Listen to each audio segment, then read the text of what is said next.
c'est bon.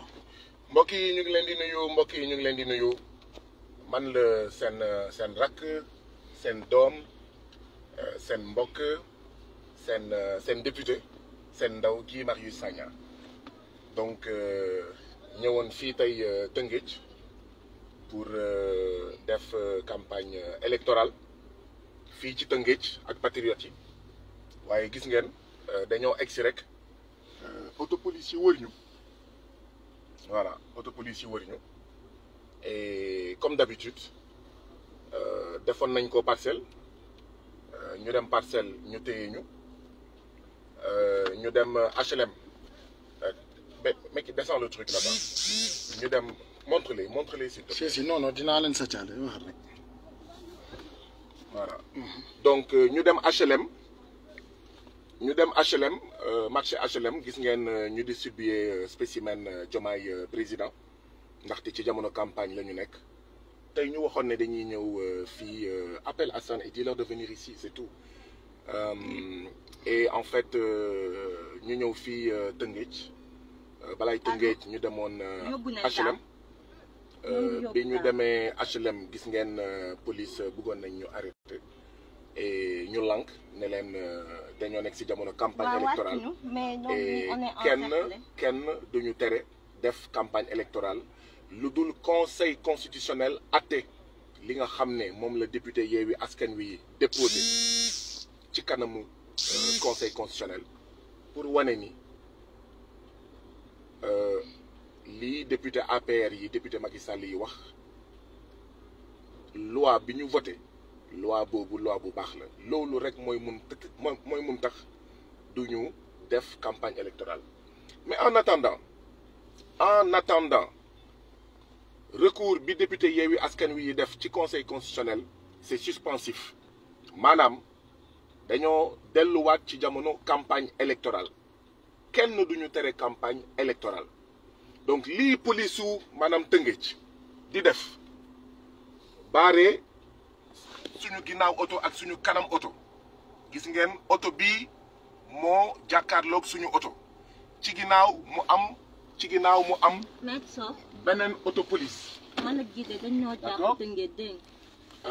ci ginnaaw mu am beneen auto police ñu ngi fii ak seen ngànnaay bi ñu bloqué mais duñu campagne bon du dëgg du yoon c'est un ordre manifestement illégal moo tax mbokk yi nañu focus ñii di waxu dialogue ba pare di def lii dialogue taxu leen jóg dialogue taxu leen jóg li leen tax a jóg mooy ñuy waxtaanee leneen lu dul coup d'état constitutionnel putsch bi nga xam ne président Macky Sall da ko bëgg a def ñu fàtte coup d'état constitutionnel boobu bu ñu fàtte benn coup d'état constitutionnel ñetteelu auto police egsi na waaye suñu yoon newu ci na armée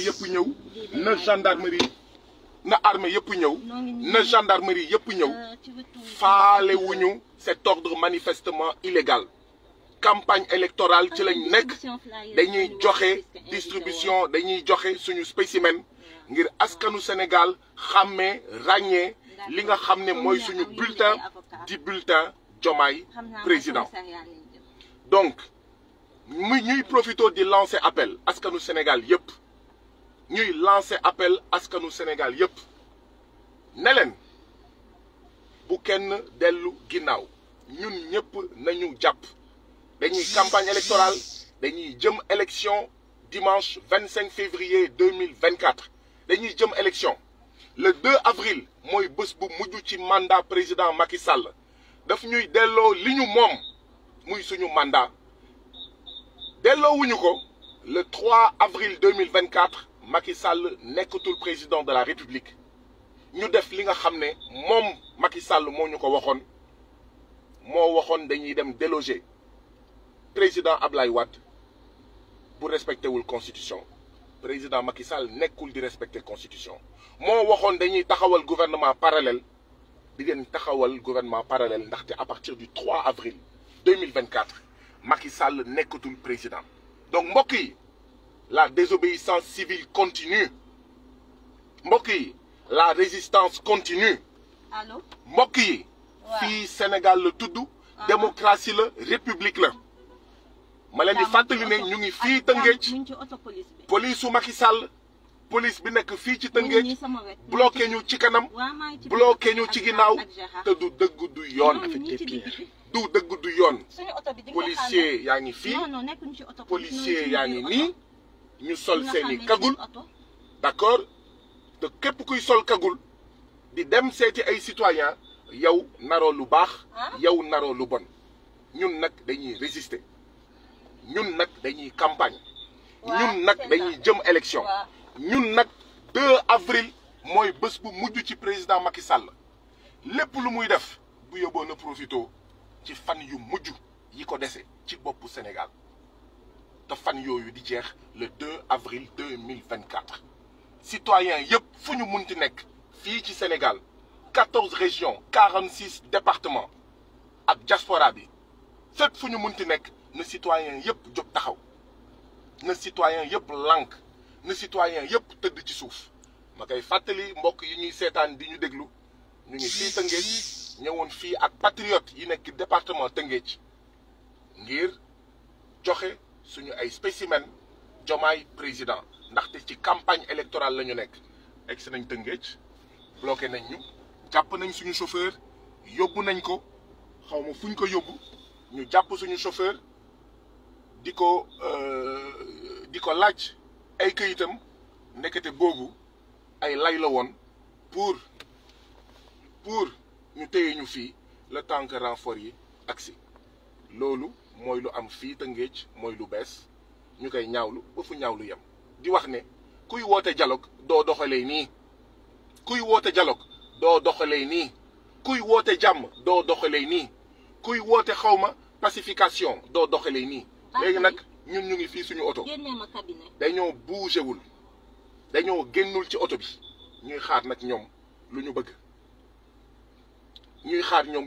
fii la ñuy toog suñu oto ndax dañuy toj oto bi nañ ñu ko wax ndax dañuy gazé oto bi nañ ñu ko wax waaye fii ci oto bi la ñuy toog ba ñu wax ñu ñoom lu ñu bëgg waaw waaye jaay doole bi dafa war a jeex tappale bi dafa war a jeex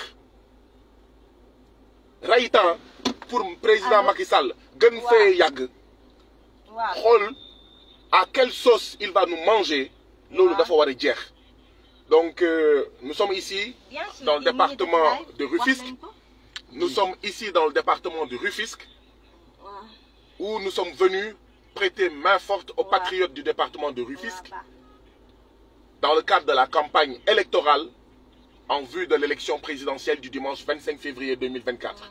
Nous sommes venus prêter main forte aux patriotes de Rufisque, ici au Sénégal, pour distribuer les spécimens de notre candidat, Bassirou Diomaye Diakhar Faye, choisi par le président Ousmane Sonko et Pastef, dans la perspective de l'élection présidentielle du dimanche 25 février 2024. Eh bien, arrivé ici à Rufisque, vous avez vu les images. Il y a une voiture de police devant notre voiture. Il y a une voiture de police derrière notre voiture. Nous sommes encerclés. Ils ont arrêté notre chauffeur.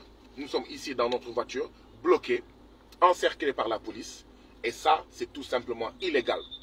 C'est illégal parce que nous avons le droit de battre campagne, de faire campagne électorale.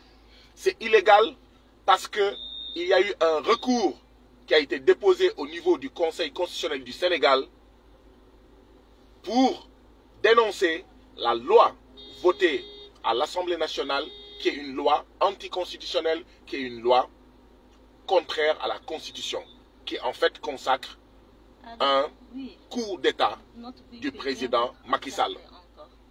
Et donc, ce recours que nous avons déposé au niveau du Conseil constitutionnel suspend la loi anticonstitutionnelle qui a été votée à l'Assemblée nationale. Elle suspend le décret illégal et illégitime du président Macky Sall renvoyant le corps électoral qui avait été convoqué.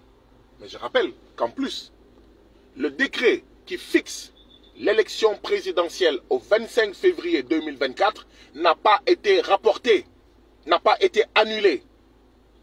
Et donc, nous sommes encore en campagne électorale et tous les candidats, toutes les coalitions de candidats ont le droit de battre campagne actuellement.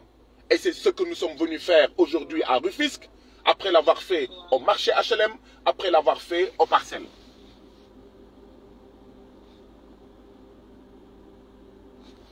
Nous sommes donc encerclés par 4 voitures de police. Il y en avait 2. Maintenant, nous sommes encerclés par 4 voitures de police. Et cet encerclement est illégal. Les citoyens sénégalais ont le droit d'aller et venir partout sur le territoire national. Mais deuxièmement, nous sommes en campagne électorale. Nous avons le droit de parler avec les populations, de les habituer à la couleur de notre spécimen, de notre bulletin de vote. Et c'est ce que nous sommes venus faire ici. Donc cela est tout simplement illégal. Les policiers qui sont en train de nous encercler sont en train d'appliquer un ordre manifestement illégal. Et cela ne restera pas impuni. C'est pourquoi, encore une fois, je lance un appel à tous les agents des forces de défense et de sécurité.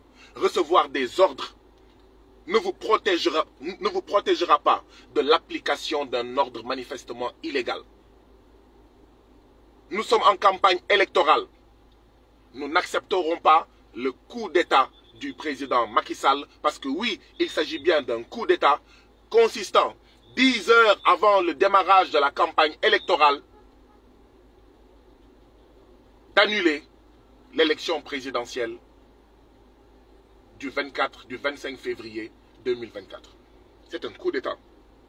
C'est un coup d'État que de réunir l'Assemblée nationale qui n'en a pas le droit et de proposer une loi pour le report de l'élection présidentielle du 25 février 2024 au 15 décembre 2024.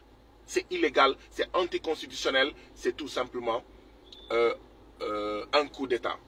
Parce que le mandat du président de la République se termine le 2 avril 2024. Et donc nous lançons un appel à tous les citoyens sénégalais. Où que vous soyez, résistons. Où que nous soyons, résistons. Où que nous soyons, faisons de la désobéissance civile. Parce que ce coup d'État ne devra pas passer. Le Sénégal n'est pas une monarchie. Le Sénégal n'est pas une royauté, n'est pas un royaume. Le Sénégal est une république démocratique. Et dans une république démocratique, il y a une constitution. Et cette constitution limite le mandat du président de la République à 2 mandats. Eh bien, c'est ce mandat-là qui se termine le 2 avril 2024. Et nous disons à nouveau au président Macky Sall, nous lui disons les mêmes mots qu'il avait prononcés à l'époque à l'endroit du président Abdoulaye Wade. Macky Sall, à l'époque, disait au président Abdoulaye Wade, le 2 avril, si vous ne rendez pas le pouvoir, nous vous délogerons du palais. Eh bien, je voudrais que le président Macky Sall, pour la énième fois, je l'ai dit à l'Assemblée nationale, je le répète en dehors de l'Assemblée nationale, vos propres mots vous seront appliqués, Monsieur le Président Macky Sall. Le 2 avril, c'est votre dernier jour, vous ne nous rendez pas le pouvoir, eh bien, ce qui va se passer, c'est que vous allez être délogé du palais présidentiel, vous, le putschiste Macky Sall, nous allons mettre sur pied un gouvernement d'union nationale de transition qui sera le nouveau gouvernement au service du peuple sénégalais. Oui, mobilisons-nous. En 2011, le président Macky Sall avait fui les luttes du M23 pour aller faire campagne. En 2024, ce qui s'impose à nous, c'est 2 postures. La première posture, c'est de lutter énergiquement contre ce coup d'État du président Macky Sall. La deuxième chose, deuxième tâche qui s'impose à nous, c'est de battre campagne parce que nous sommes encore en campagne électorale. Et c'est dans le cadre de cette campagne électorale que nous sommes venus ici à Rufisque pour prêter main forte aux patriotes du département de Rufisque pour distribuer nos spécimens à la population, discuter avec la population, faire campagne et les inviter à voter massivement pour le candidat de la coalition Diomaye Président, pour le candidat du président désigné par le président Ousmane Sonko, pour le candidat du peuple, je veux nommer Bassirou Diomaye Diakhar Faye. Et donc, oui, nous attendons qu'ils nous disent ce qu'ils veulent. Est-ce qu'ils veulent briser nos vitres? Est-ce qu'ils veulent briser nos vitres? Est-ce qu'ils veulent briser nos vitres? Est-ce qu'ils veulent nous gazer. Eh bien, nous sommes dans cette voiture pour l'instant. Nous attendons. Voilà. Donc, voilà le message que nous avions à vous donner. Nous sommes ici à Rufisque, encerclés par 4 voitures de police, encerclés par des policiers qui appliquent un ordre manifestement illégal. Mbokk yi ñu ngi fi ba léegi Tëngéej waaw ñu ngi fi ba léegi Tëngéej ñaari autopolice moo fi nekkoon ci ndorteel bi léegi ñeenti autopolice moo fi nekk waaye suñu baat ca kaw na armée yëpp ñëw lii Macky Sall di leen di defloo du dëgg du yoon ndaxte ci jamono campagne la ñu nekk na gendarmerie yëpp ñëw lii président Macky Sall di leen di defloo fii ci Tëngéej wër suñu oto du dëgg du yoon na police yëpp ñëw na police yëpp ñëw lii ñuy defloo mais police fii ci Tëngéej du dëgg du yoon donc lii moo doon suñu kàddu il faut écrire quelque chose sur X. voilà lii moo nekkoon suñuy kàddu mbokk yi